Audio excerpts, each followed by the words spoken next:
Hello friends, welcome to eat with Charan. ரேஷனில் கொடுக்குற கோதுமையை வச்சு ஒரு சூப்பரான கஞ்சி தான் இன்றைக்கி பார்க்க போகிறோம். மிஸ் பண்ணாமல் ட்ரை பண்ணுங்கள், ரொம்பவே சூப்பராக இருக்கும். வாங்க பார்த்துடலாம். இந்த ரெசிபிக்கு 1/2 கப் கோதுமையை நைட்டே ஊற வச்சுட்டேன். இப்போ பாருங்கள், நல்லா ஊறிடுச்சு, சுத்தமாக கழுவி ரெடியாக தான் இருக்குது. இந்த கோதுமையை மிக்ஸி ஜாருக்கு மாற்றிட்டு தேவையான அளவு தண்ணி ஊற்றி நல்லா நைஸாக அரைச்சிடலாம். அரைச்ச கோதுமையை இந்த மாதிரி துணி வடியால் வடிகட்டிக்கலாம். அப்போ தான் வெறும் பால் மட்டும் கீழே ஊற்றும். கரண்டியால் கலந்துக்கிட்டே இருந்தீங்கன்னா மொத்த பாலுமே கீழே வடிஞ்சிடும், வெறும் சக்கை மட்டும் இருக்கும். இந்த சக்கையை இன்னொரு டைம் தண்ணி ஊற்றி மறுபடியும் எந்த அளவுக்கு நல்லா நைஸாக அரைக்க முடியுமோ அந்த அளவுக்கு அரைச்சிடுங்க.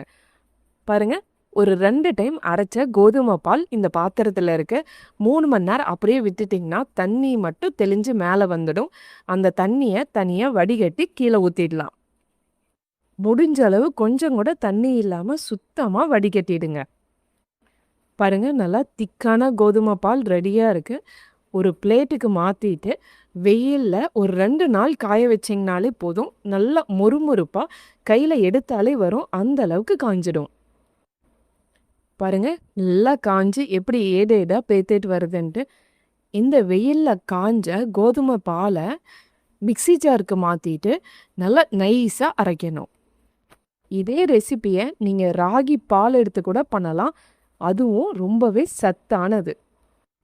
இந்த கோதுமை கூடவே 3 ஏலக்காய் சேர்த்து நல்லா நைஸாக அரைச்சிடுங்க. கொரகொரப்பாக இருக்குன்னா நீங்கள் சல்லடையால் சலிச்சிக்கலாம். நான் நைஸாக அரைச்சிட்டதுனால சலிக்கலை. இந்த மாவு கூடவே 2 டேபிள் ஸ்பூன் மிக்சடு நட்ஸ் சேர்த்து ஒரு பல்ஸ் மட்டும் விட்டு எடுத்துக்குவோங்க. கஞ்சி குடிக்கும் போது ஒவ்வொரு வாய்க்கும் நட்ஸ் வரணும், அந்த அளவுக்கு அரைச்சாலே போதும். 1/4 கப் நாட்டு சர்க்கரை நல்லா அழுத்தி எடுத்துக்கோங்க. இதுக்கு 1 கப் தண்ணி ஊற்றி சர்க்கரை கரைஞ்சாலே போதும், வடிகட்டி எடுத்துக்கலாம்.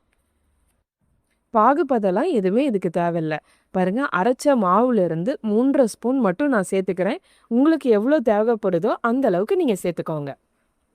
இந்த மாவில் இன்னும் 1 கப் தண்ணி ஊற்றி கட்டி இல்லாமல் நல்லா கலந்துடுங்க. இந்த கஞ்சி கூடவே நீங்கள் ஃப்ளேவருக்காக சுக்கு பொடி கூட சேர்த்துக்கலாம். கட்டி இல்லாமல் நல்லா கலந்துட்டு அது கூடவே நம்ம காய்ச்சி வச்சுருக்க சர்க்கரை தண்ணியும் சேர்த்து கலந்துட்டு ஸ்டவ் மேலே வச்சுடுங்க. நல்லா கொதிக்க ஆரம்பிக்கட்டும். கஞ்சி நல்லா கொதிக்க கொதிக்க இன்னும் திக்காகும். ரொம்ப கெட்டியாக இருக்குன்னா சுடுதண்ணி ஊற்றி கூட அட்ஜஸ்ட் பண்ணிக்கலாம் நீங்கள். இப்போ இந்த டைமில் ஒரு பிஞ்ச் உப்பு சேர்த்துக்கலாம். டேஸ்ட் இன்னும் கொஞ்சம் எடுத்து கொடுக்கும். ரொம்ப நேரம் கொதிக்க தேவையில்லை, 5 நிமிஷம் கொதிச்சாலே போதும், கஞ்சி சூப்பராக ரெடி ஆகிடும். கடைசியாக இறக்க போகிறப்ப 2 டேபிள் ஸ்பூன் தேங்காய் துருவல் சேர்த்து நல்லா கலந்துட்டு அவ்வளோதான், இறக்கிடலாம். இனி டீக்கு பதிலாக இந்த கோதுமை பால் கஞ்சி ட்ரை பண்ணுங்கள். டேஸ்ட் ரொம்பவே சூப்பராக இருக்கும்.